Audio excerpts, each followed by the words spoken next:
बंदी छोड़ सतगुरु रामपाल जी परमेश्वर जी की जय हो।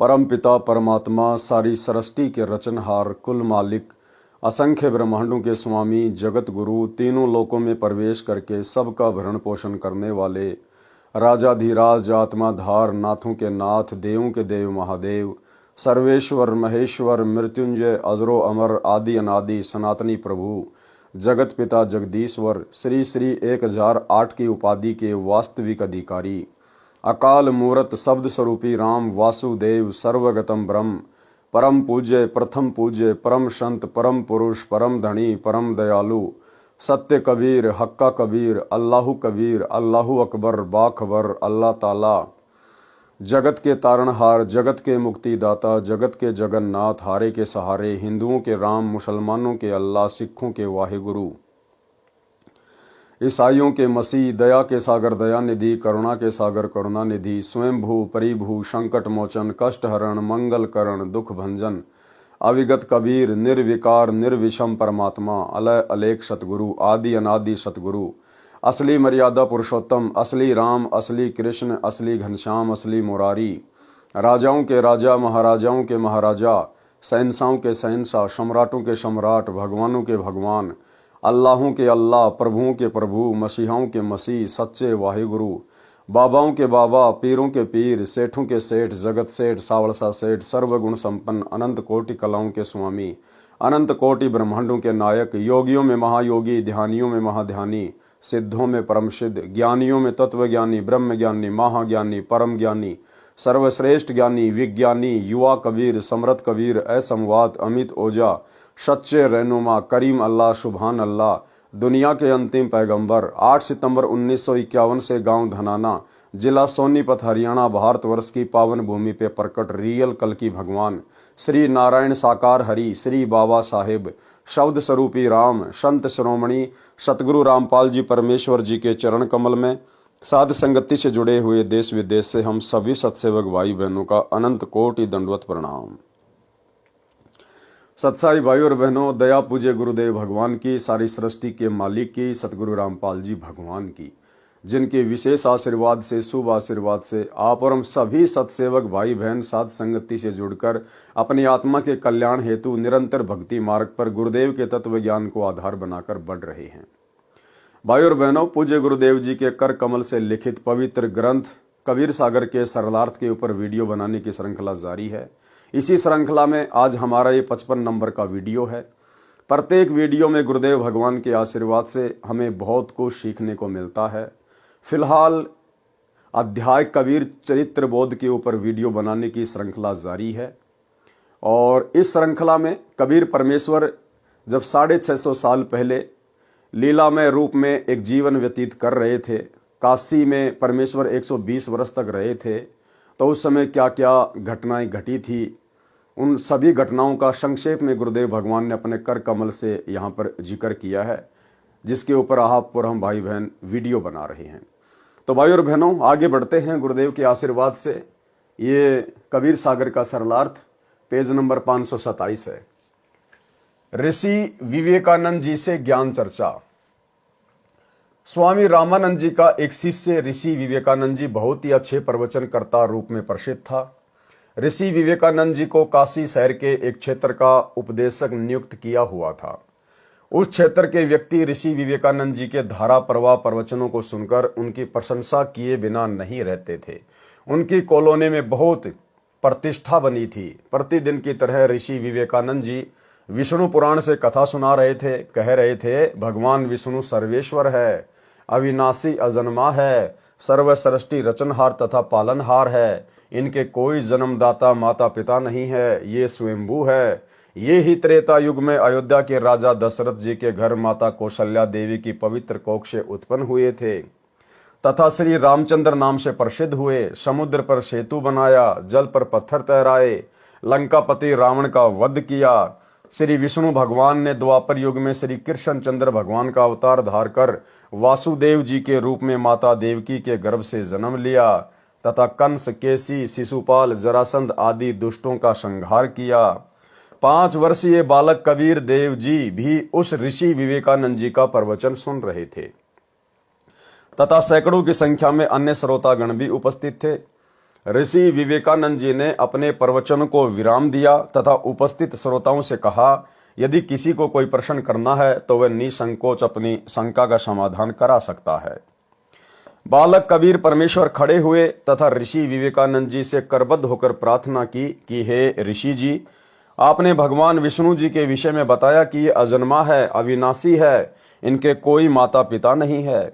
एक दिन एक ब्राह्मण श्री शिव पुराण के रुद्र संहिता अध्याय 6 व 7 को पढ़कर श्रोताओं को सुना रहे थे। ये दास भी उस सत्संग में उपस्थित था। शिव पुराण में लिखा है कि निराकार परमात्मा आकार में आया, वह सदाशिव काल रूपी ब्रह्म कहलाया। उसने अपने अंदर से एक स्त्री प्रकट की जो प्रकृति देवी, अष्टांगी, त्रिदेव जननी, शिवा आदि नामों से जानी जाती है। काल रूपी ब्रह्म ने एक काशी नामक सुंदर स्थान बनाया। वहां दोनों शिव तथा शिवा अर्थात काल रूपी ब्रह्म तथा दुर्गा पति पत्नी रूप में निवास करने लगे। कुछ समय पश्चात दोनों के संभोग से एक लड़का उत्पन्न हुआ, उसका नाम विष्णु रखा। इसी प्रकार दोनों के रमण करने से एक पुत्र उत्पन्न हुआ, उसका नाम ब्रह्मा रखा तथा कमल के फूल पर डालकर अचेत कर दिया। फिर अध्याय 9 के अंत में लिखा है कि ब्रह्मा रजगुण है, विष्णु सतगुण है तथा शंकर तमगुण है, परंतु सदाशिव इनसे भिन्न है, वह गुणातीत है। यहाँ पर सदाशिव के अतिरिक्त 3 देव श्री ब्रह्मा, श्री विष्णु तथा श्री शिवजी भी हैं। इससे सिद्ध हुआ कि इन तीनों देवताओं की जननी दुर्गा अर्थात प्रकृति देवी है तथा पिता काल ब्रह्म है। इन तीनों प्रभुओं विष्णु आदि का जन्म हुआ है, इनके माता पिता भी हैं। एक दिन मैंने एक ब्राह्मण द्वारा श्री देवी पुराण के 3 स्कंद में अध्याय 4 व 5 में सुना था कि जिसमें भगवान विष्णु ने कहा है, इन प्रकृति देवी अर्थात दुर्गा को मैंने पहले भी देखा था। मुझे अपने बचपन की याद आई है। मैं एक वट वृक्ष के नीचे पालने में लेटा हुआ था।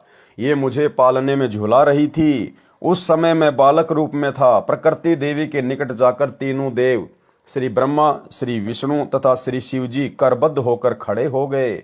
भगवान विष्णु ने देवी की स्तुति की, तुम शुद्ध स्वरूपा हो, ये संसार तुम्ही से उद्भासित हो रहा है। हमारा आविर्भाव अर्थात जन्म तथा तिरोभाव अर्थात मृत्यु होती है। हम अविनाशी नहीं हैं, तुम अविनाशी हो, प्रकृति देवी हो। भगवान शंकर बोले, हे माता, यदि आप ही के गर्भ से भगवान विष्णु तथा भगवान ब्रह्मा का जन्म हुआ है तो क्या मैं तमोगुणी लीला करने वाला शंकर आपका पुत्र नहीं हुआ, अर्थात मुझे भी जन्म देने वाली तुम ही हो। हे ऋषि विवेकानंद जी, आप कह रहे हो कि पुराणों में लिखा है कि भगवान विष्णु के तो कोई माता पिता नहीं, ये अविनाशी है। इन पुराणों का ज्ञान दाता एक श्री ब्रह्मा जी है तथा लेखक भी एक ही श्री व्यास जी है, जबकि पुराणों में तो भगवान विष्णु नासवान लिखे हैं, इनके माता पिता का नाम भी लिखा है। क्यों जनता को भ्रमित कर रहे हो?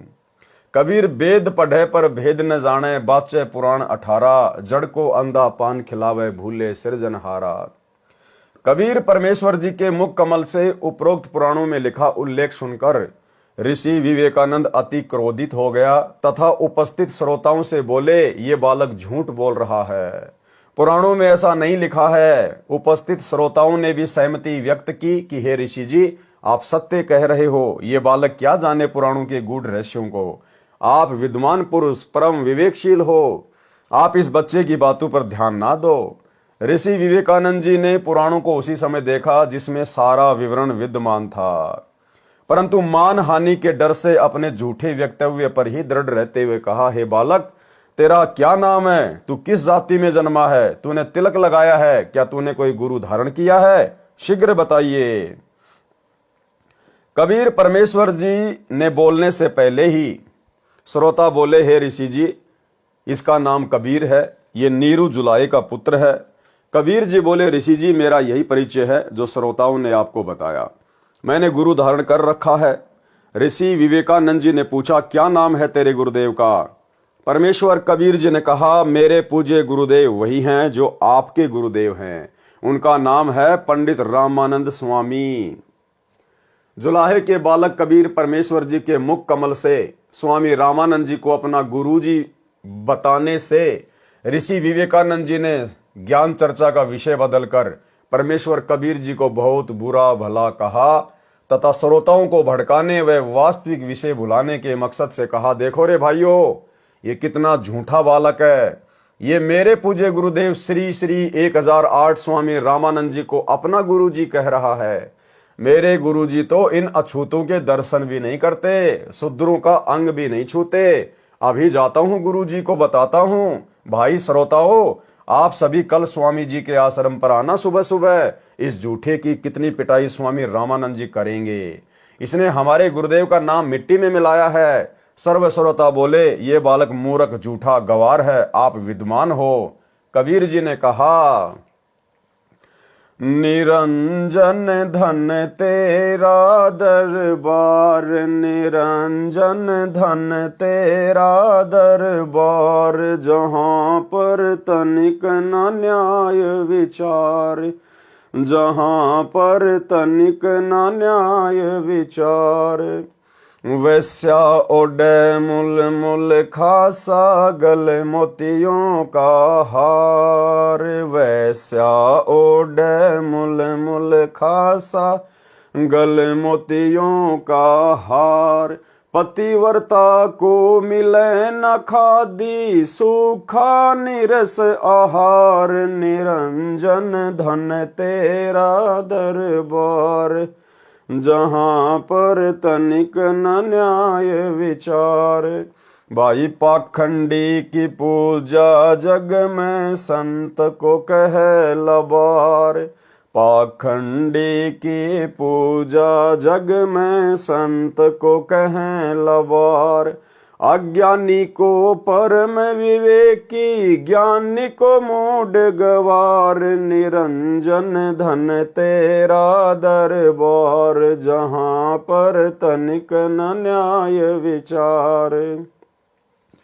कहें कबीर सुनो भाई साधो, सब उल्टा व्यवहार, कहें कबीर सुनो भाई साधो, सब उल्टा व्यवहार। सच्चों को तो झूठ बतावे, इन झूठों का एतबार, निरंजन धन तेरा दरबार, जहाँ पर तनिक न न्याय विचार। बंदी छोड़ कबीर परमेश्वर जी अपने घर चले गए। वह ऋषि विवेकानंद अपने गुरु रामानंद स्वामी जी के आश्रम में गया तथा सर्व घटना की जानकारी बताई। हे स्वामी जी, एक छोटी जाति का जुलाहे का लड़का कबीर अपने आप को बड़ा विद्वान सिद्ध करने के लिए भगवान विष्णु जी को नासवान बताता है। हे ऋषि जी, उसने तो हम ब्राह्मणों का घर से निकलना ही दूभर कर दिया है, हमारी नाक काट डाली, अर्थात हमें महाशर्मिंदा लज्जित होना पड़ रहा है। उसने कल भरी सभा में कहा है कि पंडित रामानंद स्वामी मेरे गुरुजी हैं, मैंने उनसे दीक्षा ले रखी है। उस कबीर ने तिलक भी लगा रखा है, जैसा हम वैष्णव संत लगाते हैं। अपने शिष्य विवेकानंद की बात सुनकर स्वामी रामानंद जी बहुत क्रोधित होकर बोले, हे विवेकानंद, कल सुबह उसे मेरे सामने उपस्थित करो, देखना सर्व के समक्ष उसकी झूठ का पर्दाफाश करूंगा। कबीर जी द्वारा स्वामी रामानंद जी के मन की बात जानना, ये सारी लीला कबीर परमात्मा अपनी प्यारी आत्मा श्री रामानंद जी को शरण में लेने के लिए कर रहे थे, क्योंकि यही पंडित रामानंद जी की आत्मा त्रेता युग में और सतयुग में जब परमेश्वर आए थे, एक पूरा जीवन उन्होंने लीला में जिया था। उस समय उनके मुंह बोले पिता की भूमिका निभाई थी, इसलिए परमेश्वर ने इस प्यारी आत्मा को अपनी शरण में लेना था और इस घटना के माध्यम से परमेश्वर आगे इसको अपनी शरण में लेंगे। दूसरे दिन विवेकानंद ऋषि अपने साथ 9 व्यक्तियों को लेकर जुलाहा कॉलोनी में नीरू के मकान के विषय में पूछने लगा कि नीरू का मकान कौन सा है। क्या लिख रहे हैं भाई और बहनों, ध्यान देना शब्दों पर। 9 व्यक्तियों को लेकर दूसरे दिन पंडित विवेकानंद 9 अन्य व्यक्तियों को लेकर जुलाहों की कॉलोनी में गया कबीर परमात्मा को लेने के लिए। अब भाइयों और बहनों, कौन जानता है कहां लिखा हुआ कि 9 व्यक्ति गए थे, लेकिन यहां पर कौन लिख रहे हैं ये बात? पूज्य गुरुदेव भगवान। ये स्वयं कबीर परमात्मा है इनसे कुछ भी छुपा हुआ नहीं है, इनको सृष्टि का दाने दाने का ज्ञान है। तो 9 व्यक्ति पंडित विवेकानंद जी के साथ में गए थे उस दिन कबीर परमेश्वर जी को लाने के लिए। ये बातें परमेश्वर ही कह सकते हैं। और पहुंच गए जुलाहों की कॉलोनी में। 9 व्यक्तियों को लेकर जुलाहा कॉलोनी में नीरू के मकान के विषय में पूछने लगा कि नीरू का मकान कौन सा है। कॉलोनी के एक व्यक्ति को उनके आभाव से लगा कि ये कोई अप्रिय घटना करने के मकसद से आए हैं। उसने शीघ्रता से नीरू को जाकर बताया कि कुछ ब्राह्मण आपके घर आ रहे हैं, उनकी नीयत झगड़ा करने की है। नीमा भी वहीं खड़ी उस व्यक्ति की बातें सुन रही थी। उसी समय वे ब्राह्मण गली में नीरू के मकान की ओर आते दिखाई दिए। नीमा समझ गई कि अवश्य कबीर ने इन ब्राह्मणों से ज्ञान चर्चा की है, वे ईर्ष्यालु व्यक्ति मेरे बेटे को मार डालेंगे। इतना विचार करके सोए हुए बालक कबीर को जगाया तथा अपनी झोपड़ी के पीछे ले गई। वहां लेटाकर रजाई डाल दी तथा कहा, बेटा बोलना नहीं है, कुछ व्यक्ति झगड़ा करने के मकसद से अपने घर आ रहे हैं। नीमा अपने घर के द्वार पर गली में खड़ी हो गई। तब तक वे ब्राह्मण घर के निकट आ चुके थे। उन्होंने पूछा, क्या नीरू का घर यही है? नीमा ने उत्तर दिया, हाँ ऋषि जी यही है। कहो कैसे आना हुआ? ऋषि विवेकानंद बोला, कहाँ है तुम्हारा शरारती बच्चा कबीर? कल उसने भरी सभा में मेरे सामने गुरुदेव का अपमान किया है। आज उसकी पिटाई गुरुजी सर्व के समक्ष करेंगे, इसको सबक सिखाएंगे। नीमा बोली, मेरा बेटा निर्दोष है, वह किसी का अपमान नहीं कर सकता। आप मेरे बेटे से ईर्ष्या रखते हो। कभी कोई ब्राह्मण उलाने लेकर आता है, कभी कोई तो कभी कोई। आप मेरे बेटे की जान के शत्रु क्यों बने हो? लौट जाइए। सर्व ब्राह्मण बलपूर्वक नीरू की झोपड़ी में प्रवेश करके कपड़ों को उठा उठाकर बालक को खोजने लगे। 4 पाइयों को भी उलटकर पटक दिया। जोर जोर से ऊंची आवाज में बोलने लगे। माता पिता को दुखी जानकर बालक रूपधारी कबीर परमेश्वर जी रजाई से निकलकर खड़े हो गए तथा कहा, ऋषि जी मैं झोपड़ी के पीछे छुपा हूं। बच्चे की आवाज सुनकर सर्व ब्राह्मण पीछे गए। वहां खड़े कबीर जी को पकड़कर अपने साथ ले जाने लगे। नीमा तथा नीरू ने विरोध किया। नीमा ने बालक कबीर जी को सीने से लगा कर कहा, मेरे बच्चे को मत ले जाओ, मत ले जाओ। ऐसे कहकर रोने लगी। निर्दयों ने नीमा को धक्का मारकर जमीन पर गिरा दिया। नीमा फिर उठकर पीछे पीछे दौड़ी तथा बालक कबीर जी का हाथ उनसे छुटवाने का प्रयत्न किया। एक व्यक्ति ने ऐसा थप्पड़ मारा, नीमा के मुख व नाक से रक्त टपकने लगा। नीमा रोती हुई गली में अचेत हो गई। नीरू ने भी बच्चे को छुड़ाने की कोशिश की तो उसे भी पीट पीट कर मृत समान कर दिया। कॉलोनी वाले उठाकर उनके घर ले गए। बहुत समय पश्चात दोनों सचेत हुए। बच्चे के वियोग में रो रो कर दोनों का बुरा हाल था। नीरू चोट के कारण चल फिरने में असमर्थ जमीन पर गिरकर विलाप कर रहा था। कभी चुप होकर भयभीत हुआ गली की ओर देख रहा था। मन में सोच रहा था कि कहीं वे लौटकर ना आ जाएं तथा मुझे जान से ना मार डालें। फिर बच्चे को याद करके विलाप करने लगता, मेरे बेटे को मत मारो, मत मारो, इसने क्या बिगाड़ा है तुम्हारा। ऐसे पागल जैसी स्थिति नीरू की हो गई थी। नीमा होश में आती थी, फिर अपने बच्चे के साथ हो रहे अत्याचार की कल्पना कर बेहोश अचेत हो जाती थी। मोहल्ले कॉलोनी के स्त्री पुरुष उनकी दशा देखकर अति दुखी थे। अब भाई और बहनों, कहने को तो वो पंडित थे, पंडित रामानंद जी के शिष्य थे, दुनिया में ज्ञान प्रचार किया करते थे और उनका स्वभाव, उनके आचार विचार गुंडे मवालियों जैसे। ये स्थिति भाई और बहनों वर्तमान में सतलोक आश्रम मैनेजमेंट हरियाणा की है, गुरुदेव के लड़का लड़कियों की है, कोऑर्डिनेटरों की है। जब से सन 2016 से संगत में 7 संगतियां शुरू हुई है, तब से इन लोगों को अपने धार्मिक धंधे के ऊपर खतरा मंडराता हुआ दिखाई देने लगा और इन्होंने बहुत प्रयास किया सात संगतियों को रुकवाने का। जहां जहां सात संगतियां होती, ये लोग पंडित विवेकानंद की तरह गुंडों की फौज लेकर पहुंच जाते, सत्सेवक भाई बहनों के साथ में मार पिटाई करते, पुलिस वालों को साथ में लेके जाते, पुलिस वालों को पैसे देकर उनको शराब पिलाकर भगत भाई बहनों को पिटवाते थे। दिल्ली की सात संगति में पुलिस वालों को पैसे देकर भगत भाई बहनों को जानवरों की तरह इन्होंने जो है वो पिटवाया। मुझ पवन दास के ऊपर लगभग 2-3 बार जानलेवा हमले किए।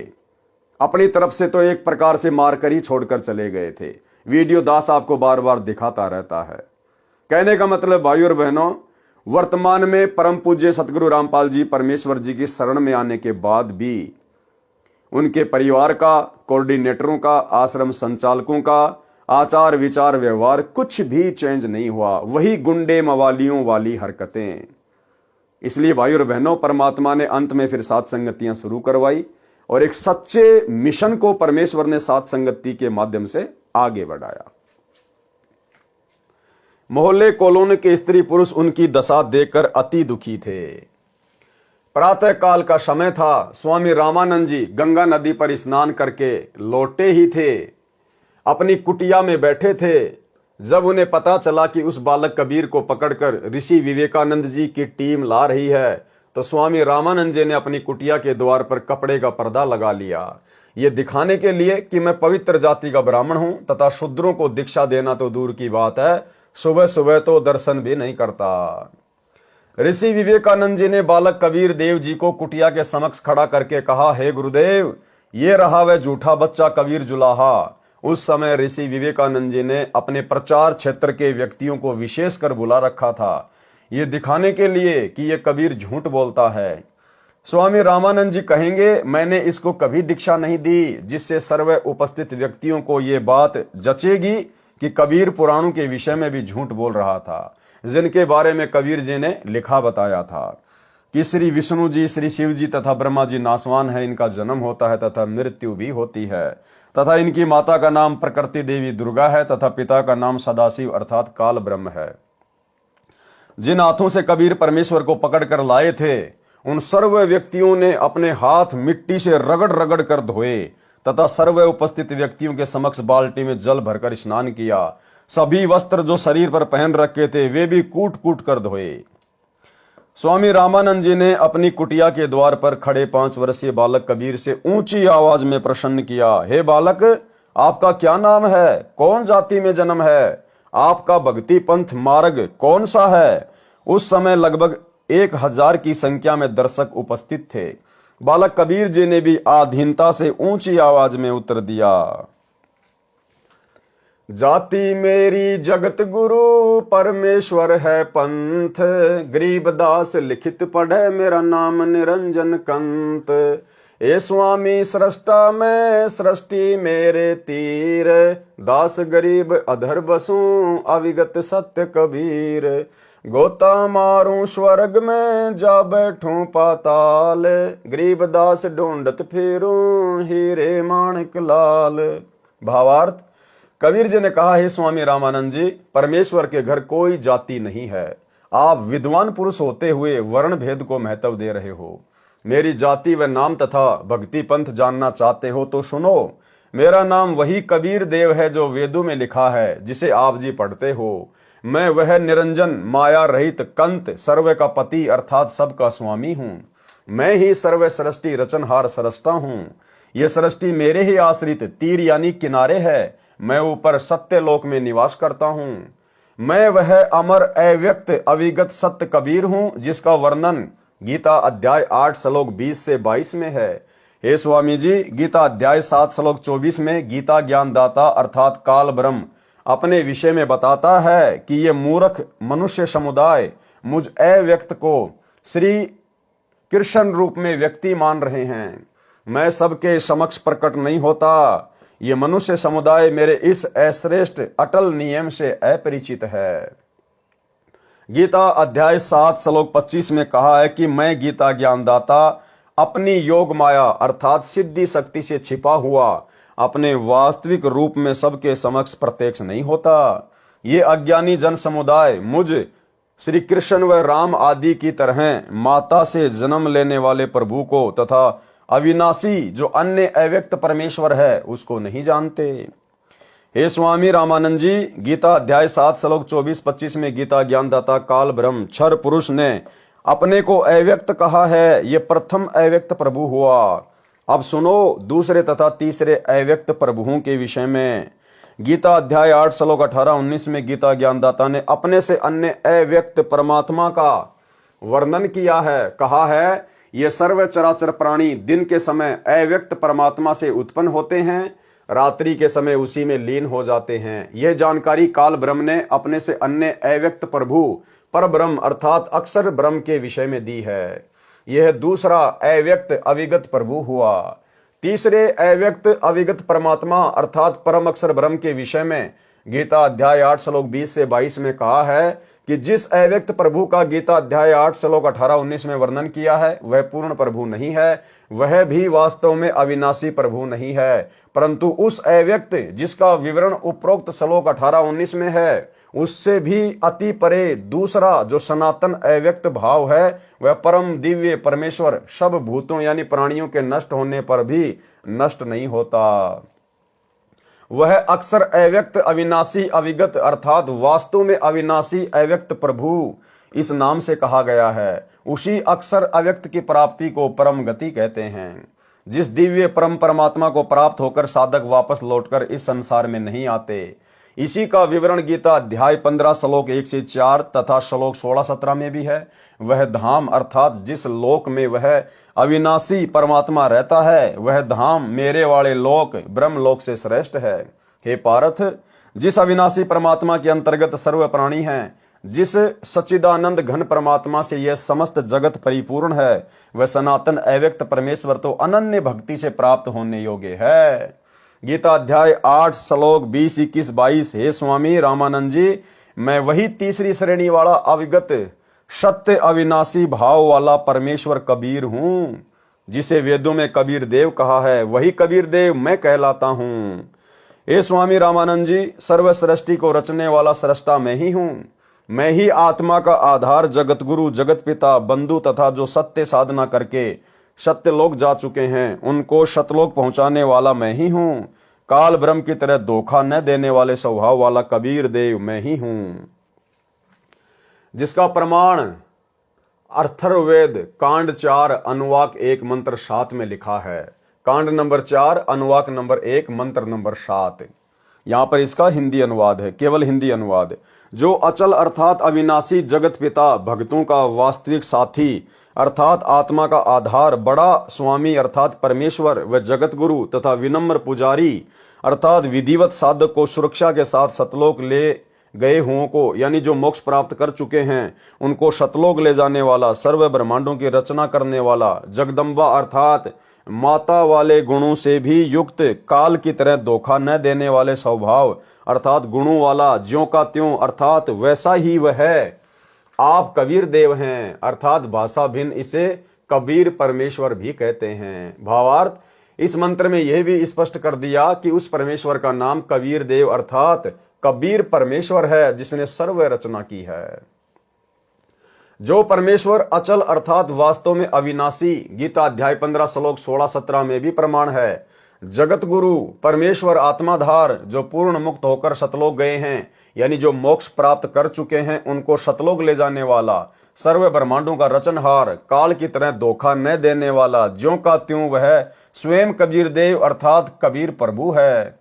यही परमेश्वर सर्व ब्रह्मांडों व प्राणियों को अपनी शब्द शक्ति से उत्पन्न करने के कारण जनिता माता भी कहलाता है तथा पितरम पिता तथा बंधु भाई भी वास्तव में यही है तथा देव परमेश्वर भी यही है। इसलिए इसी कबीर देव कबीर परमेश्वर की स्तुति किया करते हैं। तमेव माता च पिता तमेव, तमेव बंधु च सखा तमेव, तमेव विद्या च द्रविणम तमेव, तमेव सर्व मम देव देव। इसी परमेश्वर की महिमा का पवित्र ऋग्वेद मंडल नंबर 1 सूक्त नंबर 24 में विस्तृत विवरण है। 5 वर्षीय बालक के मुख से वेदों व गीता के गूढ़ रहस्यों को सुनकर ऋषि रामानंद जी आश्चर्यचकित रह गए तथा क्रोधित होकर अपशब्द कहने लगे। रामानंद अधिकार सुन जुल्हा अक जगदीश, दास गरीब विलंब ना ताहि नवावत शीस। रामानंद को गुरु कहे तन से नहीं मिलात, दास गरीब दर्शन भये पैड़े लगी जुलात। पंथ चलत ठोकर लगी राम नाम कह दीन, दास गरीब कसर नहीं सीख लई परवीन। आड़ा पर्दा लाए कर रामानंद भुजंत, दास गरीब कुलंग छवि अधर डाक कुदंत। कौन जाति कुल पंथ है कौन तुम्हारा नाम, दास गरीब आधीन गति बोलत है बलि जाऊं। जाति हमारी जगत गुरु परमेश्वर है पंथ, दास गरीब लिखित पर नाम निरंजन कंत। रे बालक सुंदर बुद्धि घटमट तन आकार, दास गरीब दर्द लग्या हो बोले सिरजनहार। तुम मोमन के पालवा जुल्हे के घर बास, दास गरीब अज्ञान गति एता दृढ़ विश्वास। मान बड़ाई छोड़ कर बोलो बालक बहन, दास गरीब अधम मुखी एता तुम घट फैन। तर्क तलु से बोले ते रामानंद सुर ज्ञान, दास गरीब कुजाती है आखिर नीच निदान। परमेश्वर कबीर जी कबीर देव ने प्रेम पूर्वक उत्तर दिया। मैं के बदन खुलास कर सुनी स्वामी परवीन, दास गरीब मनी मरे मैं आजिज आधीन। मैं अविगत गत से परे चारों वेद से दूर, दास गरीब दसों दिशा सकल सिंध भरपूर। सकल सिंध भरपूर हूँ खालिक हमरा नाम, दास गरीब अजाति हूँ तै जो कहा बलि जाऊं। जाति पाति मेरे नहीं नहीं बस्ती नहीं गाम, दास गरीब अनिन गति नहीं हमारे चाम। नाद बिंद मेरे नहीं नहीं गुदा नहीं गात, दास गरीब शब्द सजा नहीं किसी का साथ। सब संगी बिछरू नाही आदि अंत बहु जाई, दास गरीब सकल बसों बाहर भीतर माही। ए स्वामी सृष्टा में सृष्टि हमारे तीर, दास गरीब अधर बसों अविगत सत्य कबीर। पौमी धरनी आकाश में मैं व्यापक सब ठोर, दास गरीब न दूसरा हम समतुल नहीं और।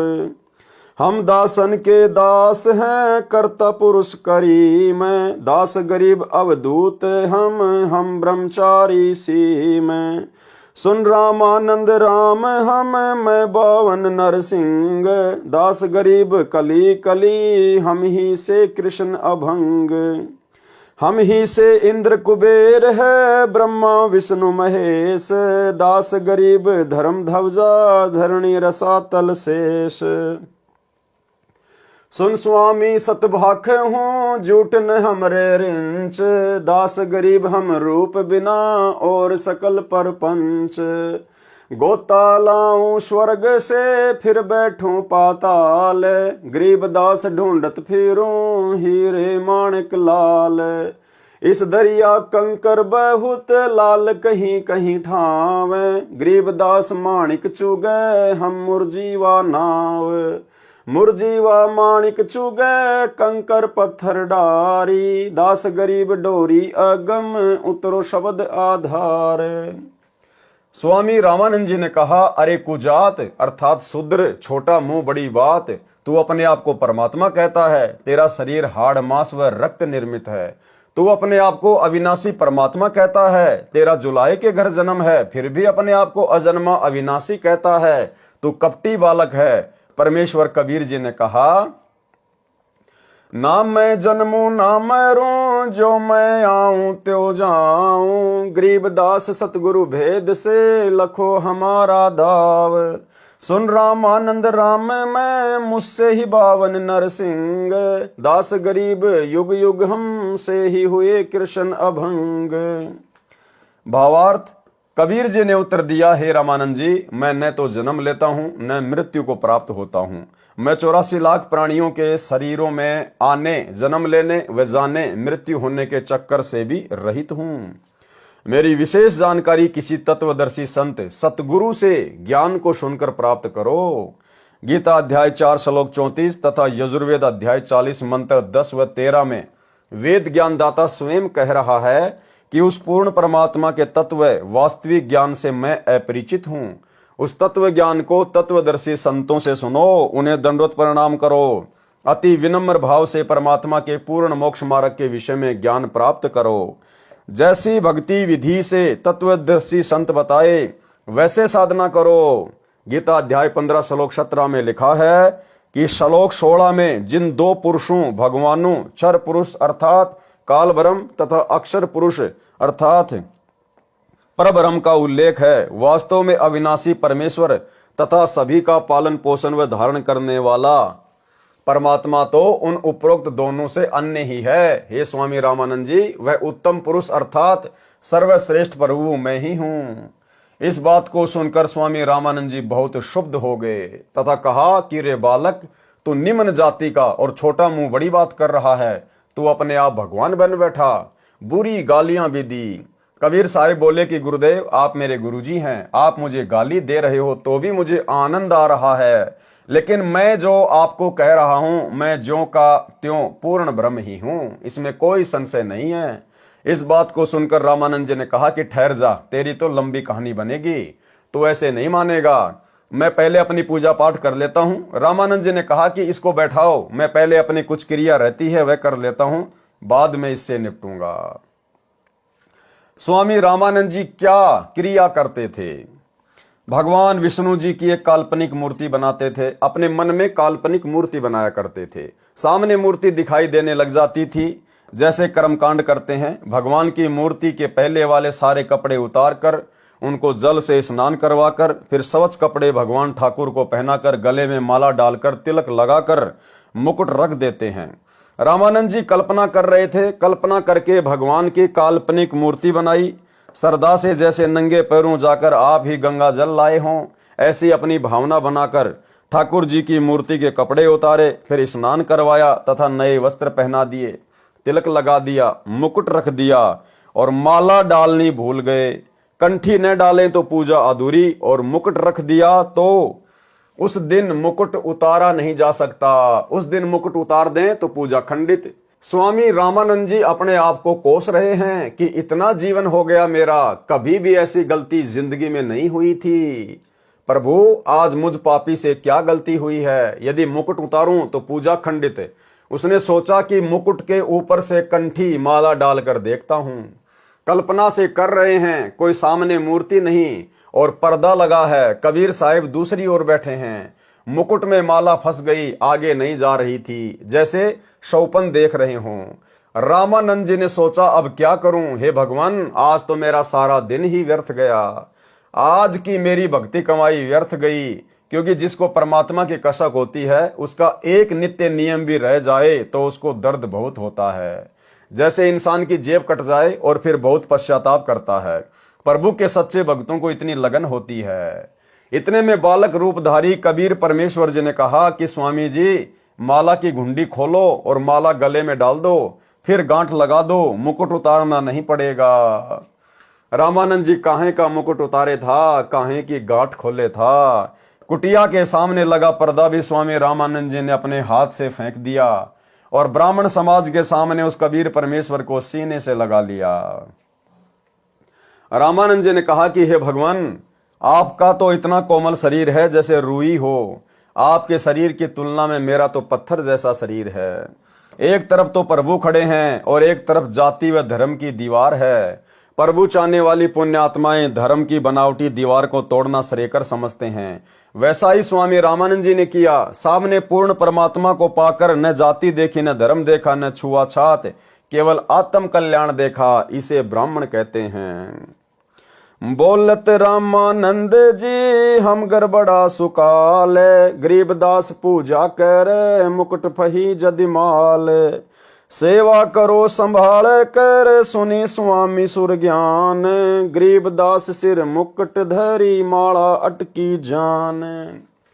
स्वामी घुंडी खोल कर फिर माला गल डार, गरीबदास इस भजन को जानत है करतार।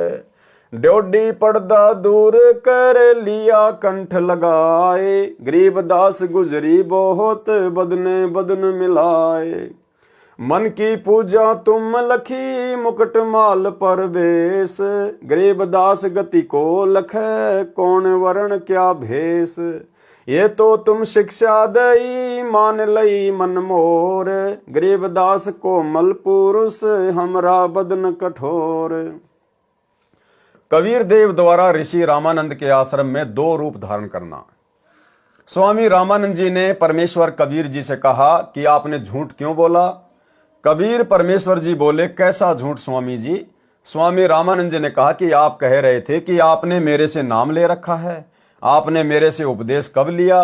बालक रूपधारी कबीर परमेश्वर जी बोले, एक समय आप स्नान करने के लिए पंचगंगा घाट पर गए थे, मैं वहां लेटा हुआ था, आपके पैरों की खड़ाऊ मेरे सिर में लगी थी, आपने कहा था कि बेटा राम राम बोलो। रामानंद जी बोले, हाँ अब कुछ याद आया, परंतु वह तो बहुत छोटा बच्चा था, क्योंकि उस समय 5 वर्ष की आयु के बच्चे बहुत बड़े हो जाया करते थे तथा 5 वर्ष के बच्चे के शरीर तथा 2.5 वर्ष के बच्चे के शरीर में दुगना अंतर हो जाता है। कबीर परमेश्वर जी ने कहा, स्वामी जी देखो मैं ऐसा था। स्वामी रामानंद जी के सामने ही खड़े हैं और एक 2.5 वर्षीय बच्चे का दूसरा रूप बनाकर किसी सेवक की वहां पर चारपाई बिछी थी, उसके ऊपर विराजमान हो गए। रामानंद जी ने 6 बार तो इधर देखा और 6 बार उधर देखा, फिर आंखें मल मल कर देखा कि कहीं तेरी आंखें धोखा तो नहीं खा रही हैं। इस प्रकार देख ही रहे थे कि इतने में कबीर परमेश्वर जी का छोटे वाला रूप हवा में उड़ा और कबीर परमेश्वर जी के बड़े 5 वर्ष वाले स्वरूप में समा गया। 5 वर्ष वाले स्वरूप में कबीर परमेश्वर जी रह गए। रामानंद जी बोले कि मेरा संशय मिट गया कि आप ही पूर्ण ब्रह्म हो। हे परमेश्वर, आपको कैसे पहचान सकते हैं? आप किस जाति में उत्पन्न तथा कैसी वेशभूषा में खड़े हो? हम नादान प्राणी आपके साथ वाद विवाद करके दोषी हो गए, क्षमा करना परमेश्वर। कबीर देव, मैं आपका अनजान बच्चा हूं। रामानंद जी ने फिर अपनी अन्य शंकाओं का निवारण करवाया। शंका, हे कबीर देव, मैं राम राम कोई मंत्र शिष्यों को जाप करने को नहीं देता। यदि आपने मुझसे दीक्षा ली है तो वह मंत्र बताइए जो मैं शिष्य को जाप करने को देता हूं। उत्तर कबीर देव का, हे स्वामी जी, आप ओम नाम जाप करने को देते हो तथा ओम भगवते वासुदेवाय नमः का जाप तथा विष्णु स्तोत्र की आवर्ती की भी आज्ञा देते हो। फिर शंका, आपने जो मंत्र बताया ये तो सही है, एक शंका और है, उसका भी निवारण कीजिए। मैं जिसे शिष्य बनाता हूं उसे एक चिन्ह देता हूं, वह आपके पास नहीं है। उत्तर बंदी छोड़ कबीर जी बोले, हे गुरुदेव, आप तुलसी की लकड़ी के एक मणके की कंठी माला गले में पहनने के लिए देते हो। ये देखो गुरुजी, उसी दिन आपने अपनी कंठी गले से निकालकर मेरे गले में पहनाई थी। ये कहते हुए कबीर देव ने अपने कुर्ते के नीचे गले में पहनी वही कंठी माला सार्वजनिक कर दी। रामानंद जी समझ गए ये कोई साधारण बच्चा नहीं है, ये प्रभु का भेजा हुआ कोई तत्वदर्शी आत्मा है, इसे ज्ञान चर्चा करनी चाहिए। चर्चा के विषय को आगे बढ़ाते हुए स्वामी रामानंद जी बोले, हे बालक कबीर, आप अपने आप को परमेश्वर कहते हो, परमात्मा ऐसा अर्थात मनुष्य जैसा थोड़े है। हे कबीर जी, उस स्थान परम धाम को यदि एक बार दिखा दें तो मन शांत हो जाएगा। मैं वर्षों से ध्यान योग अर्थात हठ योग करता हूं। मैं समाधिस्थ होकर आकाश में बहुत ऊपर तक सैर कर आता हूं। परमेश्वर कबीर जी ने कहा, हे स्वामी जी, आप समाधिस्थ होइए। स्वामी रामानंद जी का हठ योग यानी ध्यान मेडिटेशन करना नित्य का अभ्यास था। तुरंत ही समाधिस्थ हो गए। समाधि दशा में स्वामी जी की सुरती यानी ध्यान त्रिवेणी तक जाती थी। त्रिवेणी पर 3 रास्ते हो जाते हैं। बाया रास्ता धर्मराज के लोक तथा ब्रह्मा विष्णु तथा शिव जी के लोकों में तथा स्वर्ग लोक आदि को जाता है। दाया रास्ता 88,000 खेड़ों नगरियों की ओर जाता है। सामने वाला रास्ता ब्रह्मलोक को जाता है, वह ब्रह्मरंध्र भी कहा जाता है। स्वामी रामानंद जी कई जन्मों से साधना करते हुए आ रहे थे, इस कारण से इनका ध्यान तुरंत लग जाता था। बालक रूपधारी परमेश्वर कबीर जी स्वामी रामानंद जी को ध्यान में आगे मिले तथा वहां का सर्व भेद रामानंद जी को बताया। हे स्वामी जी, आपकी भक्ति साधना कई जन्मों की संचित है। जिस समय आप शरीर त्याग कर जाओगे, इस बाएं रास्ते से जाओगे। इस रास्ते में स्वचालित द्वार ऑटोमेटिक खुलने वाले गेट लगे हैं। जिस साधक की जिस भी लोक की साधना होती है वह धर्मराय के पास जाकर अपना लेखा करवाकर इसी रास्ते से आगे चलता है। उसी लोक का द्वार अपने आप खुल जाता है, वह द्वार तुरंत बंद हो जाता है। वह प्राणी पुनः उस रास्ते से लौट नहीं सकता। उस लोक में समय पूरा होने के पश्चात पुनः उसी मार्ग से धर्मराज के पास आकर अन्य जीवन प्राप्त करता है। धर्मराज का लोक भी उसी बाईं ओर जाने वाले रास्ते में सर्वप्रथम है। उस धर्मराज के लोक में प्रत्येक की भक्ति अनुसार स्थान तय होता है। आप स्वामी रामानंद जी की भक्ति का आधार विष्णु जी का लोक है। आप अपने पुण्य को इस लोक में समाप्त करके पुनः पृथ्वी लोक पर शरीर धारण करोगे। ये हरहट के कुएं जैसा चक्कर आपकी साधना से कभी समाप्त नहीं होगा। ये जन्म मृत्यु का चक्कर तो केवल मेरे द्वारा बताए तत्व ज्ञान द्वारा ही समाप्त होना संभव है। परमेश्वर कबीर जी ने फिर कहा, हे स्वामी जी, जो सामने वाला द्वार है ये ब्रह्मरंध्र है। ये वेदों में लिखे किसी भी मंत्र जाप से नहीं खुलता। ये तो मेरे द्वारा बताए सत्य नाम जो 2 मंत्र का होता है, एक ओम मंत्र तथा दूसरा तत्, ये तत् सांकेतिक है। वास्तविक नाम मंत्र तो उपदेश लेने वाले को बताया जाएगा, उसके जाप से खुलता है। ऐसा कहकर परमेश्वर कबीर जी ने सत्य नाम 2 मंत्रों के नाम का जाप किया।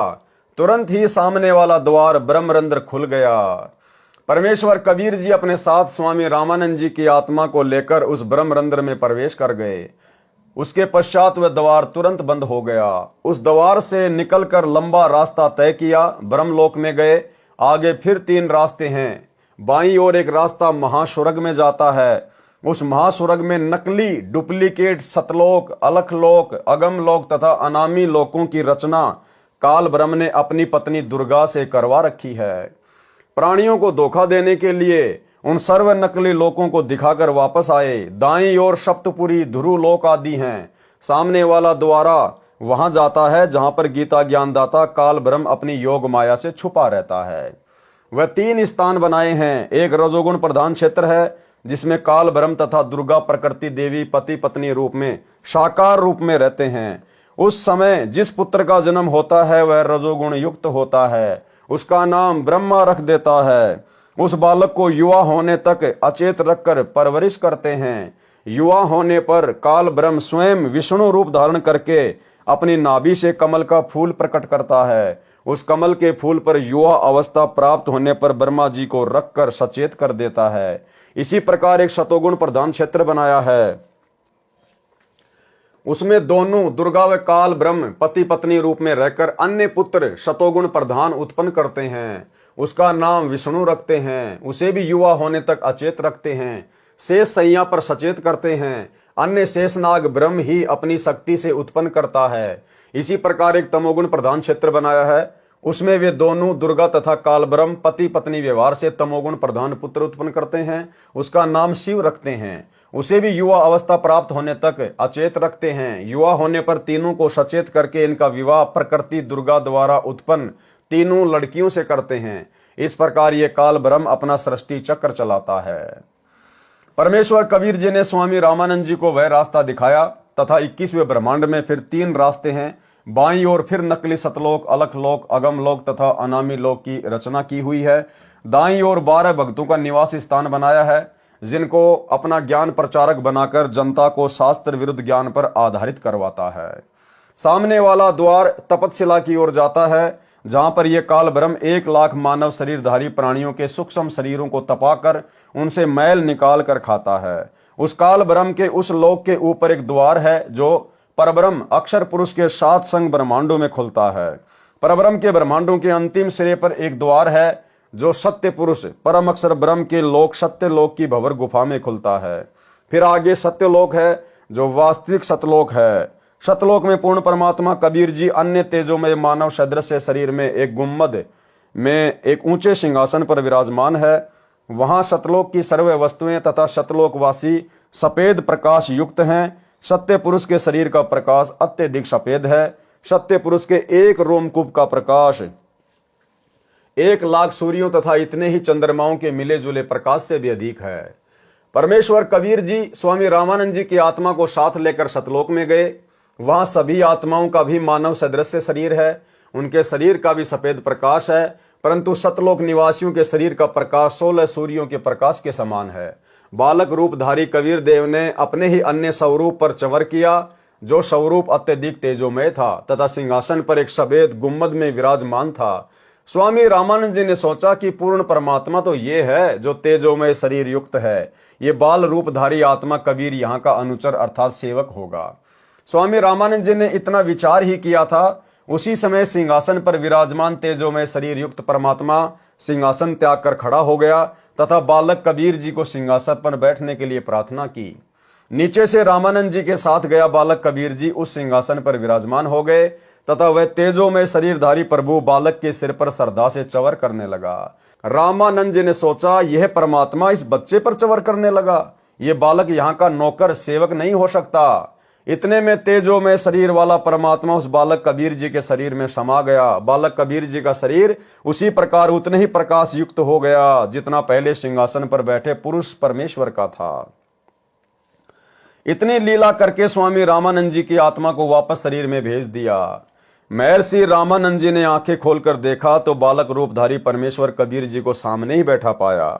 महर्षि रामानंद जी को पूर्ण विश्वास हो गया कि यह बालक कबीर जी ही परम अक्षर ब्रह्म अर्थात वासुदेव कुल का मालिक है। दोनों स्थानों ऊपर सत्यलोक में तथा नीचे पृथ्वीलोक में यहाँ पर स्वयं ही लीला कर रहा है। यही परम दिव्य पुरुष अर्थात आदि पुरुष है। सतलोक में जहां पर यह परमात्मा मूल रूप में निवास करता है वह सनातन परम धाम है। परमेश्वर कबीर जी ने इसी प्रकार संत गरीबदास जी महाराज छुडानी हरियाणा वाले को सर्व ब्रह्मांडों को प्रत्यक्ष दिखाया था, उनका ज्ञान योग खोल दिया था तथा परमेश्वर ने गरीबदास जी महाराज को स्वामी रामानंद जी के विषय में बताया था कि किस प्रकार से मैंने स्वामी जी को शरण में लिया था। महाराज गरीबदास जी ने अपनी अमृतवाणी में उल्लेख किया है, तहां वहां चित चक्रित भया देखी फजल दरबार, गरीबदास सिजदा किया हम पाए दीदार। बोलत रामानंद जी सुन कबीर करतार, गरीबदास सब रूप में तुम ही बोलन हार। दहू ठोर है एक तो भया एक से दोए, गरीबदास हम कारणे उतरे हो मगजोए। तुम साहिब तुम संत हो तुम सतगुरु तुम हंस, गरीबदास तुम रूप बिना और न दूजा अंश। तुम स्वामी मैं बाल बुद्धि भरम कर्म किए नाश, गरीबदास निज ब्रह्म तू हमरे दर्द विश्वास। सुन बे सुन से तुम परे उर से हमरे तीर, गरीबदास सरभंग में अविगत पुरुष कबीर। कोटि कोटि सिजदा किए कोटि कोटि प्रणाम, गरीबदास अनहद अधर हम पर से तुम धाम। बोले रामानंद जी सुनो कबीर सुभान, गरीबदास मुक्ता भये उदरे पिंड अरु प्राण। उपरोक्त वाणी का भावार्थ, सत्यलोक में तथा काशी नगर में पृथ्वी पर दोनों स्थानों पर परमात्मा कबीर जी को देखकर स्वामी रामानंद जी ने कहा है, कबीर परमात्मा आप दोनों स्थानों पर लीला कर रहे हो। आप ही निज ब्रह्म अर्थात गीता अध्याय 15 श्लोक 17 में कहा है कि उत्तम पुरुष अर्थात वास्तविक परमेश्वर तो क्षर पुरुष काल ब्रह्म तथा अक्षर पुरुष पर ब्रह्म से अन्य ही है। वही परमात्मा कहा जाता है जो तीनों लोकों में प्रवेश करके सबका धारण पोषण करता है। वह परम अक्षर ब्रह्म आप ही हैं। आप ही की शक्ति से सर्व प्राणी गति कर रहे हैं। मैंने आपका वह सनातन परम धाम आंखों देखा है तथा वास्तविक अनहद धुन तो ऊपर सत्य लोक में है। ऐसा कहकर स्वामी रामानंद जी ने कबीर परमेश्वर के चरणों में कोटि कोटि प्रणाम किया तथा कहा, आप परमेश्वर हो, आप ही सतगुरु तथा आप ही तत्वदर्शी संत हो, आप ही हंस तथा नीर खीर को भिन्न भिन्न करने वाले सच्चे भगत के गुणों युक्त हो। कबीर भगत नाम से यहाँ पर प्रसिद्ध हो। वास्तव में आप परमात्मा हो, मैं आपका भगत, आप मेरे गुरु जी। परमेश्वर कबीर जी ने कहा, हे स्वामी जी, गुरु जी तो आप ही रहो, मैं आपका शिष्य हूं। ये गुरु परंपरा बनाए रखने के लिए अति आवश्यक है। यदि आप मेरे गुरु जी के रूप में नहीं रहोगे तो भविष्य में संत व भगत कहा करेंगे कि गुरु बनाने की कोई आवश्यकता नहीं है। सीधा ही परमात्मा से ही संपर्क करो। कबीर ने भी गुरु नहीं बनाया था। यानी भाई और बहनों, पंडित रामानंद जी ने जब ऊपर नीचे सब कुछ देख लिया कि भाई कबीर जी के अलावा और कोई परमात्मा नहीं है और सतलोक के अलावा और कोई मुक्ति धाम नहीं है। 104 वर्ष की आयु पंडित रामानंद जी की और कबीर परमेश्वर जी की 5 वर्ष की लीला में आयु। पंडित रामानंद जी ने उनके चरणों में कोटि कोटि प्रणाम किया, नमन किया और कहा, आज से मैं आपका शिष्य, आप मेरे गुरु। लेकिन कबीर परमेश्वर जी ने कहा कि पंडित जी, ये बात केवल आप और मेरे बीच की है, बाकी संसार की दृष्टि में आप मेरे गुरु बने रहिए, अन्यथा आने वाले समय में जब वो कलयुग की बिचली पीढ़ी का समय आएगा, उस समय फिर कौन भक्ति करेगा, कौन इस बात को मानेगा कि गुरु भी बनाना जरूरी है। लोग कहेंगे कबीर जी ने 650 साल पहले कौन सा गुरु बनाया था, गुरु बनाने की क्या आवश्यकता है भक्ति के लिए, मोक्ष के लिए। भाई और बहनों, ठीक यही लीला वर्तमान में चल रही है। वही कबीर परमात्मा जो 650 साल पहले काशी में प्रकट हुए थे, आज वर्तमान समय कलयुग की बिचली पीढ़ी में 8 सितंबर 1951 को प्रकट हैं। सन 1994 से उन्होंने अपना यथार्थ 13वां कबीर पंथ चलाया और इस कबीर परमेश्वर जी ने 17 फरवरी 1988 को आदरणीय गरीबदास जी के 12वें पंथ में प्रवेश करके और एक अच्छी आत्मा आदरणीय स्वामी रामदेवानंद जी को अपना मुंह बोला गुरु बनाया। यानी सतगुरु रामपाल जी का कोई गुरु नहीं था, क्योंकि ये तो जगत गुरु हैं और जगत गुरु का कोई गुरु नहीं होता, क्योंकि जगत गुरु स्वयं कबीर भगवान होता है। लेकिन इन्होंने गुरु शिष्य परंपरा का निर्वाह करते हुए और एक सच्चे भगत के लक्षण और गुणों को दर्शाते हुए आदरणीय रामदेवानंद जी को अपना मुंह बोला गुरु धारण किया। ये बात हम सत्सेवक भाई बहन तो पिछले 8-10 वर्षों से संगत को वीडियो बनाकर समझाते आए रहे हैं, लेकिन इसका सबसे बड़ा प्रमाण आपको स्वयं पूज्य गुरुदेव सतगुरु रामपाल जी परमेश्वर जी के कलयुगी छोटे बेटे मनोज के मुख से भी सुनाते हैं। मनोज ने कहा कि जब मैं छोटा सा था उस समय मुझे मेरे पिताजी ने, सतगुरु रामपाल जी ने दादा गुरु जी से नाम दिलवाया। मैं अपने पिताजी सतगुरु रामपाल जी के साथ में दादा गुरु जी के पास जाता था, सेवा करता था, आश्रम में जाता था। एक दिन मेरे पिताजी मुझे दादा गुरु जी के पास लेकर गए। जैसे हम वहां पहुंचे तो पता चला कि दादा गुरु जी विश्राम कर रहे थे। कुछ समय के बाद में जब दादा गुरु जी की आंख खुली, एक सेवक दौड़कर गया और सेवक ने बताया, जी ऐसे ऐसे हरियाणा से रामपाल जी आए हुए हैं। तो दादा गुरु जी ने कहा कि आपने उनको अंदर क्यों नहीं बुलाया, बाहर क्यों बैठा के रखा।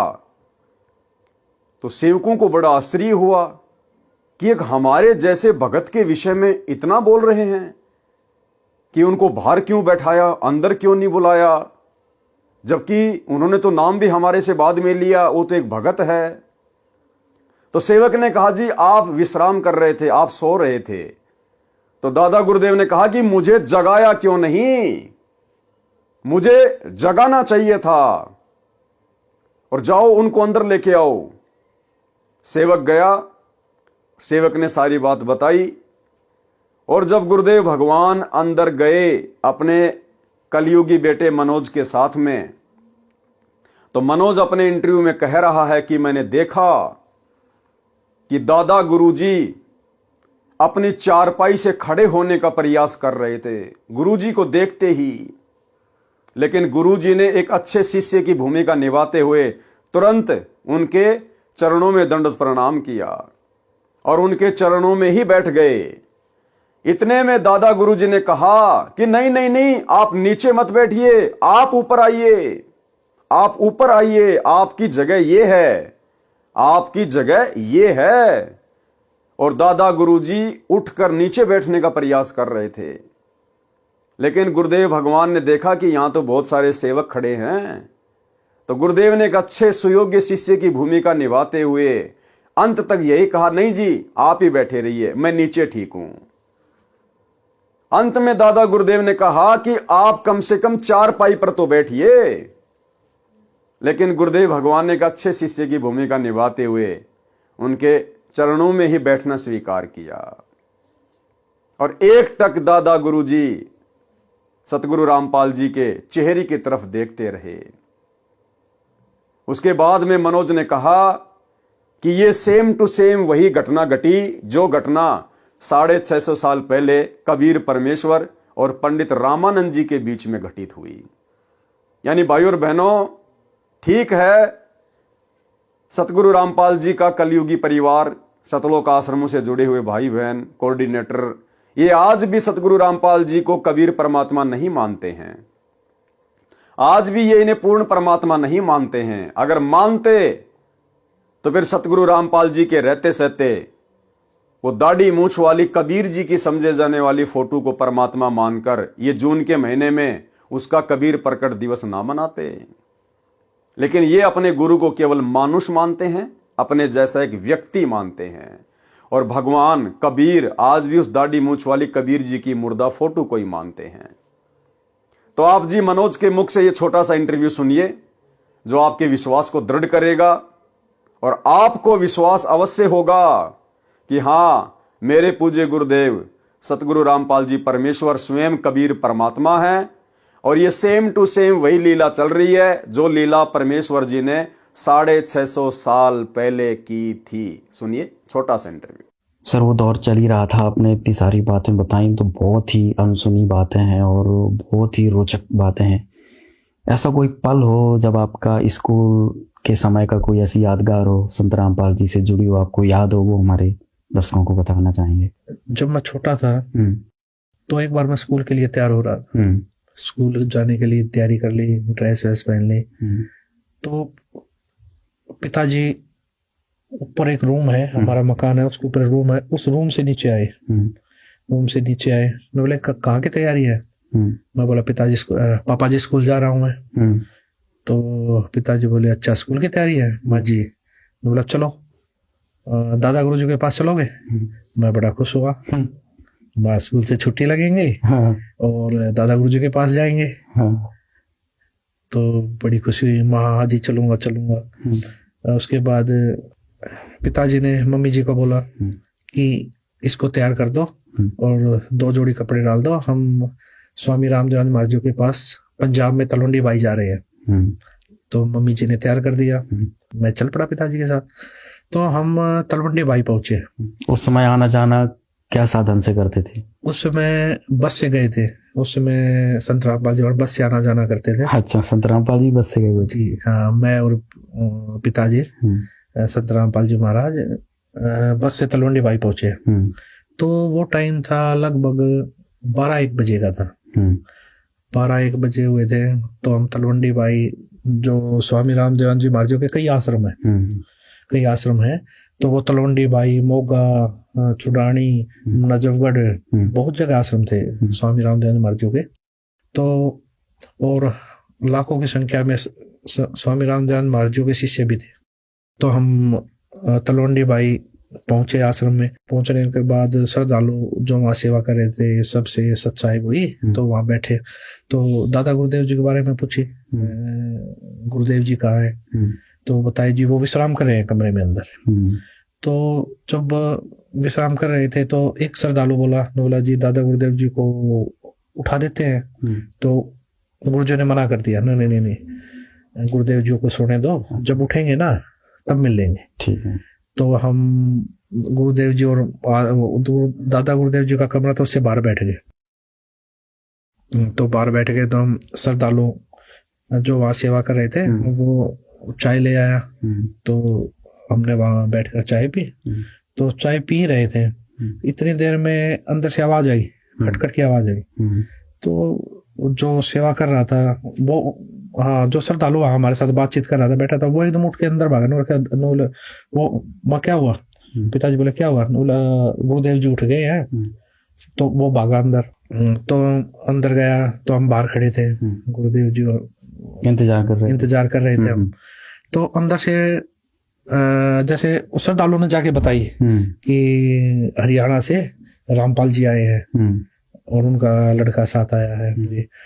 तो दादा गुरुदेव जी, अंदर से आवाज आ रही अंदर क्यों नहीं बुलाया उनको? दादा गुरुदेव जी में अंदर क्यों नहीं आए, अंदर क्यों नहीं लेके आए आप उनको? अच्छा। वो कह रहा जी आप विश्राम कर रहे थे, उठाया क्यों नहीं मेरे को? अच्छा। आपने उठाया क्यों नहीं? जब वो आए हुए थे तो उठाया क्यों नहीं मेरे को? अंदर क्यों नहीं लेके आए आप? अच्छा। तो एक श्रद्धालु और था, वो भागा आया अंदर से बाहर, बोला जी गुरुदेव जी बुला रहे हैं आपको, अंदर आ जाओ, जल्दी आ जाओ, यानी कि जल्दी ही उसमें आओ। तो गुरुदेव जी बोले, क्या बात हुई? उनको रोका, कुछ बात होगी क्या? कि वो बोले कोई ऐसी बात तो नहीं होगी जिससे दादा गुरुदेव जी स्वामी रामदेव जी महाराज मुझसे नाराज हो गए हो कभी? कोई ऐसी बात तो नहीं हो रखी है? गुरु जी बोले, बोला नहीं जी नाराज नहीं, वो तो यूं कह रहे हैं, वो तो ये दादा गुरुदेव जी ये कह रहे हैं उनको पहले क्यों नहीं बुलाया? अच्छा। मुझे उठाया क्यों नहीं? वो तो इसलिए बोल रहे हैं। तो उसके बाद अंदर गए तो दादा गुरुदेव जी यूं देखकर, रूम था तो दादा गुरुदेव जी यूं देखकर, यूं गेट की तरफ देखकर यूं उठ रहे। अच्छा। यानी कि गुरु जी अंदर आए, उनको देखकर उठने लगे। अच्छा। अपनी चारपाई से। अच्छा। हाँ, उठने लगे तो गुरु जी, हम स्पीड से चल ही रहे थे, जाके गुरुजी के चरण लिए, चरण लेके गुरुजी के खड़े, तो दादा गुरुजी उठ रहे थे, उठते साथ बोले जी आप यहाँ बैठिए। अच्छा। दादा गुरुदेव जी बोले जी आप बैठिए। संत रामपाल जी महाराज, संत रामपाल जी महाराज जी को बोले जी आप बैठिए यहाँ। आप श्रद्धालु जो दो सेवक थे वो खड़े थे वहां, वो भी आश्चर्य में, दादा गुरुजी क्या बोल रहे हैं। और दादा गुरुदेव जी हाथ जोड़कर बोले जी आप बैठिए। तो गुरुदेव जी ने हाथ जोड़े, नौलाना ने नहीं जी आप बैठिए। गुरुदेव जी ये स्थान तो आपका है, आप बैठिए। गुरुदेव जी, दादा गुरुदेव जी भी यूं करके नहीं जी आप बैठिए। कम से कम 2-3 मिनट तक ये चीजें चलती रही। अच्छा। जैसे कोई घर में मेहमान आ जाता, हम कहते जी बैठिए, वो कहने नहीं जी पहले आप बैठिए। तो कम से कम 2-3 मिनट तक ये चीजें चली है, मैंने देखी है ये चीजें। अच्छा था उस समय, ध्यान नहीं था भाई इतना। सर ये तो जो आपने बताया ये बात बहुत ही अद्भुत है, क्योंकि सनातन धर्म में, हिंदू धर्म में, अपनी गुरु परंपरा में अगर देखा जाए तो गुरु पद उच्च होता है और शिष्य का स्थान जो होता है वो नीचे होता है। आज इस प्रकार से आप एक घटना का जिक्र कर रहे हैं, तो स्वामी जी अपने चारपाई पे संत रामपाल जी महाराज को बिठाने के लिए बोल रहे हैं। जी, ये चीजें मुझे भी, चलो उस समय बचपना था इतनी समझ में, लेकिन आंखों के सामने ये चीजें चल तो रही थी। ये क्या हुआ उस समय? हाँ, ये क्या हो रहा है। और उस समय 2 सेवक भी वहीं खड़े, वो भी आश्चर्य में, उनकी भी वो भी यूं देख रहे बिल्कुल ये चीजें, स्वामी रामदेव जी महाराज जी मतलब क्या कर रहे हैं। तो ये चीजें 2-3 मिनट तक चली, वो मैंने देखी वहां पर। वो चीजें जब देखी तो गुरुदेव जी ने बड़े ही मतलब ये लगा लिए, बड़े ही आधीनता से कई बार प्रार्थना करने के बाद स्वामी रामदेव महाराज जी को चारपाई पे वापस बैठाया। फिर भी स्वामी रामदेव महाराज जी ये बोले वहां नहीं, चारपाई पे बैठो आप भी। गुरु जी को बोला आप चारपाई पे बैठो, फिर भी अच्छा। नीचे नहीं बैठना है। गुरुदेव जी ने चरण पकड़े और गुरु जी के चरण लिए, चरण लेके गुरुदेव जी नीचे बैठ गए, चरण दबाने लगे। गुरुदेव संत रामपाल जी महाराज जी बोले, बोला जी, संत रामपाल जी महाराज जी चरण सेवा करने लगे, तो मैं भी चरण सेवा करने लग गया। तो स्वामी रामदेव जी महाराज जी तब भी मैं देख रहा था, उस समय भी बड़े ही गुरुजों की तरफ देखते रहे, फिर भी मतलब यूं देखते रहे, गुरुजों की तरफ देखते रहे। अच्छा। हाँ, ये चीज बड़ा ही अचंभित लगी उस समय, मैं देख रहा था मैं ये क्या चीज है क्या नहीं। श्रद्धालु जो सेवक खड़े थे वो तो मतलब ये लगा लीजिए देखते ही रहे, बिल्कुल आंखें फटी रह गई उनकी। दादा गुरुदेव जी क्या इतना महत्व दे रहे हैं, क्या बात है। तो ये चीजें मैंने देखी उस समय। तो ये चीजें जो समझ में आ रही हैं, ये चीजें तो जैसे सत्संग सुनने को मिले, संत रामपाल जी महाराज जी को पता लगा। उस समय भी आज से 600 साल पहले भी ये घटना घटी थी। अच्छा, कैसे? ये जिस समय कबीर परमात्मा जी आए उस समय भी स्वामी रामानंद जी महाराज कबीर साहब जी के गुरु जी थे, नाम दीक्षाली थी। तो कबीर परमात्मा स्वामी रामानंद जी महाराज जी को सतलोक दिखा के लाए, वो सचखंड दिखा के लाए, सारी इस काललोक का या इस पृथ्वी का लगा लीजिए जितने भी ब्रह्मांड सब दिखाया उन्होंने, उनको उनके बारे में जानकारी दी। तो ये सारी जानकारी मिलने के बाद स्वामी रामानंद जी महाराज जी को भक्ति का ज्ञान हो गया, उस सचखंड का ज्ञान हो गया। तो इसी प्रकार स्वामी रामानंद जी महाराज जियों ने कबीर परमात्मा को हाथ जोड़कर प्रार्थना की कि जी आप मुझे नाम दीक्षा दीजिए, आप ही परमात्मा हो। जब उनको ज्ञान होगा उन्होंने बोला आप ही परमात्मा हो। अच्छा। तो मैं कैसे बैठ सकता हूँ जी ऊपर, कैसे मैं आपका गुरु हो सकता हूँ। तो ये चीजें जब देखी, ये चीजें उस समय भी ये घटना घटी थी, ये विचित्र घटना हुई थी उस समय भी। तो स्वामी कबीर परमात्मा ने स्वामी रामानंद जी महाराज जी को भी यही बोला था उस समय कि जी गुरु और शिष्य, गुरु और शिष्य का नाता है, ये बना रहेगा, ये भक्ति काल का कलयुग तक। कबीर परमात्मा बोले ये चीजें चलेंगी और वहां तक लेके जानी है हमें, तो आप मेरे गुरु रहो, मैं आपका शिष्य रहूंगा। और ये भक्ति, जो भक्ति युग है, ये गुरु शिष्य का नाता बना रहेगा, ये मेरी आपसे प्रार्थना है। तो ये चीजें अब जो देखने को मिल रही है, ये चीजें कुछ मुझे तो लगा वही बिल्कुल, ये तो वही घटनाक्रम जो अभी आपने 600 वर्ष पहले कबीर जी का बताया, वही घटनाक्रम इस समय आपने जो देखा, ये तो बहुत ही अद्भुत बात है। जो हमारे दर्शक हैं वो इस घटना को देखकर समझ सकते हैं कि ये तो बिल्कुल प्रत्यक्ष दृष्टा थे मनोज जी वहां पर। और जो ये घटनाक्रम हुआ, इससे संत रामपाल जी महाराज के जो भक्त हैं वो समझ सकते हैं कि संत रामपाल जी महाराज कौन है। ये तो सर बहुत ही अद्भुत आपने घटना बताई। इसके साथ सर कोई और याद जुड़ी हो? उसके बाद मैं बताना चाहूंगा एक और अद्भुत जो घटना घटी है मेरी आंखों के सामने, वो भी बताना चाहूंगा आपको जी। मैंने क्या देखा, एक बार स्वामी रामदेवानंद जी महाराज जी बैठे हुए और सैकड़ों की संख्या में श्रद्धालु बैठे हुए। दादा गुरुदेव जी ने संत रामपाल जी महाराज जी को बुलाया। अच्छा। बुलाने के बाद उनको अपने पास बैठाया। अपने पास बैठा के स्वामी रामदेवानंद जी महाराज जी बोले, जितने भी श्रद्धालु वहां बैठे हुए थे, आज के बाद संत रामपाल जी महाराज जी नाम दीक्षा देंगे सभी को। अच्छा जी, मैं नाम दीक्षा नहीं दूंगा आज के बाद, संत रामपाल जी महाराज जी नाम दीक्षा देंगे। और आगे जो भी नाम दीक्षा लेगा वो संत रामपाल जी महाराज जी से नाम दीक्षा ले। अच्छा। स्वामी रामदेवानंद जी महाराज जितने भी श्रद्धालु वहां पर बैठे हुए थे उनके सामने बोला, आज के बाद मैं तुम्हारा गुरु नहीं हूं, आज के बाद आपके गुरु संत रामपाल जी महाराज हैं। आज के बाद यही आप सभी को नाम दीक्षा देंगे। और तो और सबसे विचित्र बात, जिन्होंने मेरे से भी नाम दीक्षा ले रखी है, हाँ। वो दोबारा संत रामपाल जी महाराज जी से नाम दीक्षा ले। अच्छा। ये चीज मैंने अपनी आंखों से देखी, कानों से सुनी। अच्छा। और वहां पर सैकड़ों की संख्या में भगत बैठे थे, उन्होंने भी सुनी। इतना कहकर स्वामी रामदेवानंद जी महाराज जी ने संत रामपाल जी महाराज जी की तरफ देखा और बोले, संत रामपाल जी, आप जी के बराबर इस पृथ्वी पर कोई संत नहीं होगा। और ये चीज एक बार नहीं कही स्वामी रामदेवानंद जी दादा गुरुदेव जी ने, ये कम से कम सैकड़ों बार बोला है। अच्छा। ये चीजें जहां भी जैसे छुडानी धाम में भी बोला। हाँ। छुडानी धाम में तो क्या था, नाम दीक्षा लेने के लिए आए श्रद्धालु, दादा गुरुदेव जी बैठे हुए थे। तो गुरुदेव जी बैठे थे, तो गुरुदेव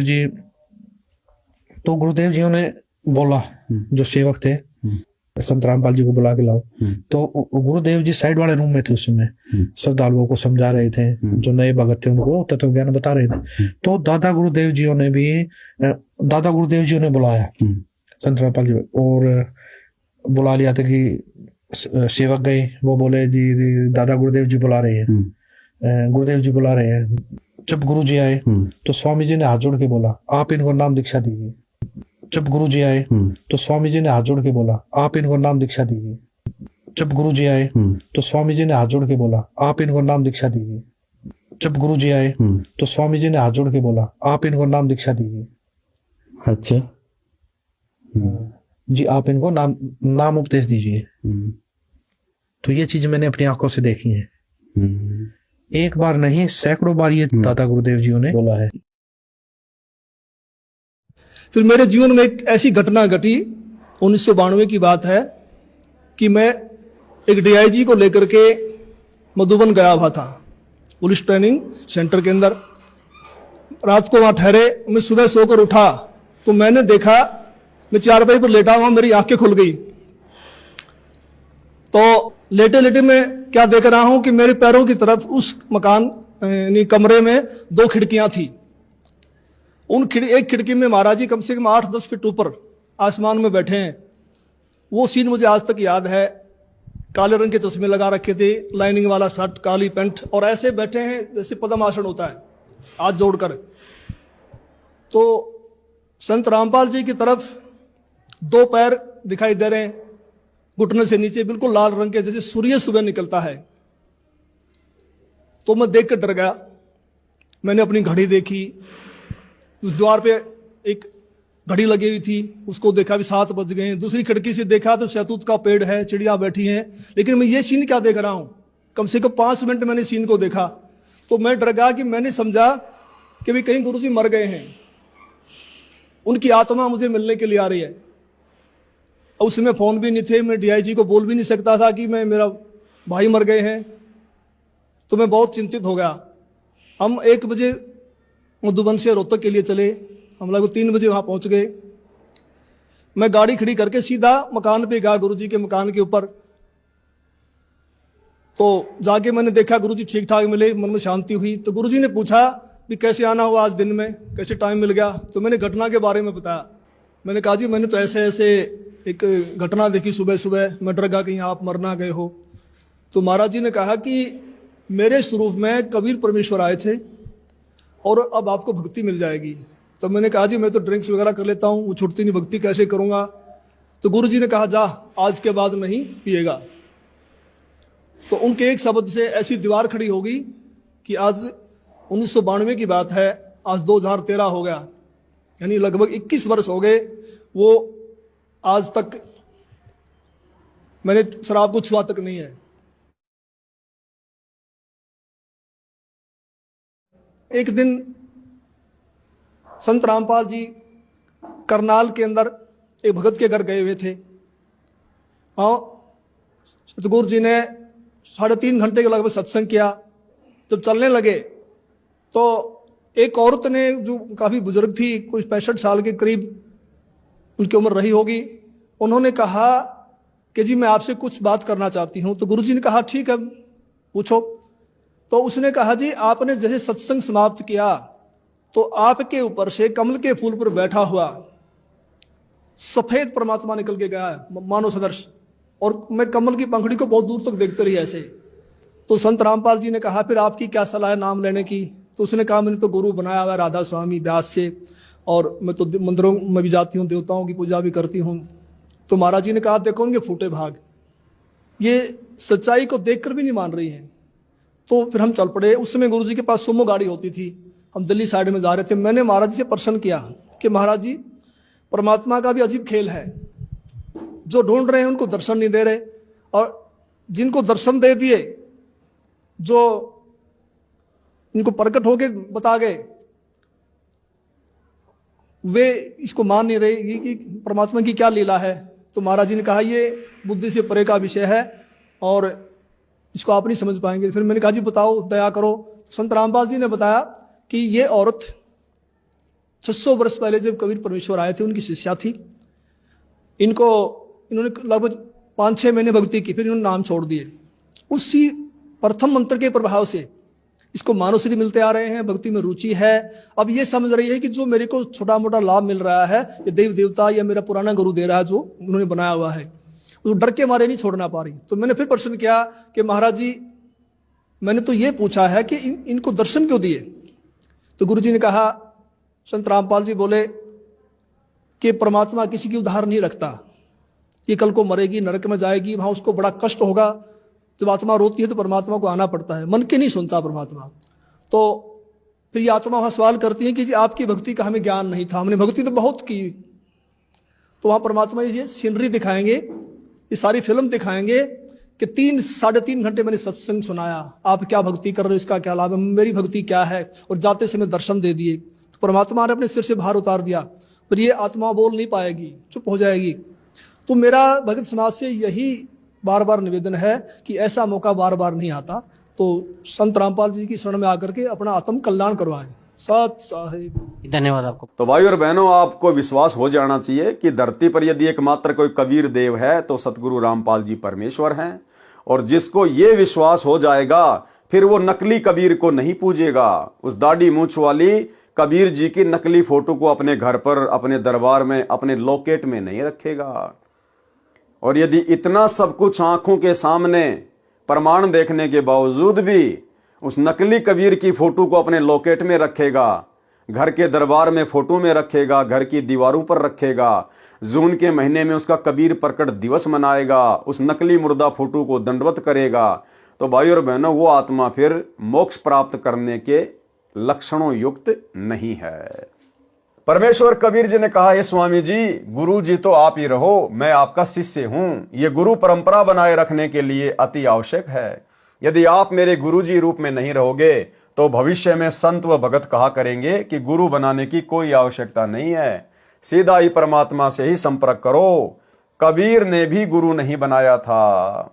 हे स्वामी जी, काल प्रेरित व्यक्ति ऐसी ऐसी बातें बनाकर श्रद्धालुओं को भक्ति की दिशा से भ्रष्ट किया करेंगे तथा काल के जाल में फांसे रखेंगे। इसलिए संसार की दृष्टि पे आप मेरे गुरुजी की भूमिका कीजिए तथा वास्तव में जो साधना की विधि मैं बताऊं आप वैसे भक्ति कीजिए। स्वामी रामानंद जी ने कबीर परमेश्वर जी की बात को स्वीकार किया। कबीर परमेश्वर जी एक रूप में स्वामी रामानंद जी को तत्व ज्ञान सुना रहे थे तथा अन्य रूप धारण करके कुछ ही समय उपरांत अपने घर पर आ गए, क्योंकि वहां नीरू तथा नीमा अति चिंतित थे। बच्चे को सकुशल घर लौट आने पर नीरू तथा नीमा ने परमेश्वर का शुक्रिया किया। अपने बच्चे कबीर को सीने से लगाकर नीमा रोने लगी तथा बच्चे को अपने पति नीरू के पास ले गई। नीरू ने भी बच्चे कबीर से प्यार किया। नीरू ने पूछा, बेटा आपको उन ब्राह्मणों ने मारा तो नहीं? कबीर जी बोले, नहीं पिताजी, स्वामी रामानंद जी बहुत अच्छे हैं, मैंने उनको गुरु बना लिया है। उन्होंने मुझको सर्व ब्राह्मण समाज के समक्ष सीने से लगाकर कहा है, ये मेरा शिष्य है।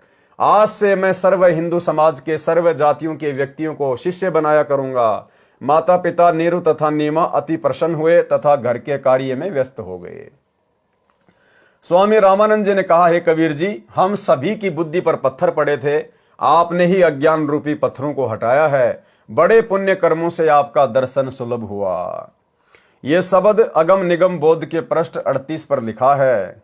मेरा नाम कबीरा, हूं जगत गुरु जाहिरा, तीन लोक में यश है मेरा, त्रिकुटी है अस्ताना, 5 3 हम ही ने कीने, जाते रचा जिहाना, गगन मंडल में बासा मेरा, 9 कमल पर माना, ब्रह्म बीज हम ही से आया, बनी जो मूर्ति नाना, शंखों लहर मेहर की उपजय, बाजय अनहद बाजा, गुप्त वेद वाही को देंगे, शरण हमारी आजा, भव बंधन से लेऊं छुड़ाई, निर्मल करूं शरीरा, सुर नर मुनि कोई भेद न पावे, पावे संत गभीरा, वेद कतेब में भेद न पूरा, काल जाल जंजाला, कहे कबीर सुनो गुरु रामानंद, अमर ज्ञान उजाला।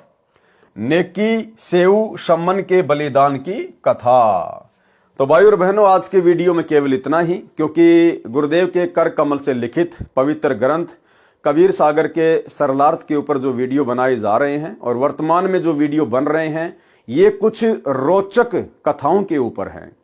तो ये कथाएं हमने गुरुदेव के मुख कमल से अनेकों बार सुनी हुई है और इन कथाओं का जो निष्कर्ष है ये हम पहले के वीडियो में भली भांति समझ चुके हैं। तो वर्तमान में इन रोचक कथाओं को केवल हम गुरुदेव के कर कमल से लिखित होने के कारण हम इनको पढ़ेंगे। इनको पढ़ने मात्र से, इनको सुनने मात्र से भी हम ढेर सारे पुण्य के भागी बनते हैं।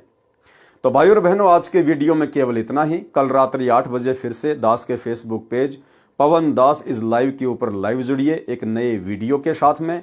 तब तक गुरुदेव भगवान हम सबको आज्ञा दें, इजाजत दें, आशीर्वाद दें। बंदी छोड़ सतगुरु रामपाल जी भगवान की जय हो।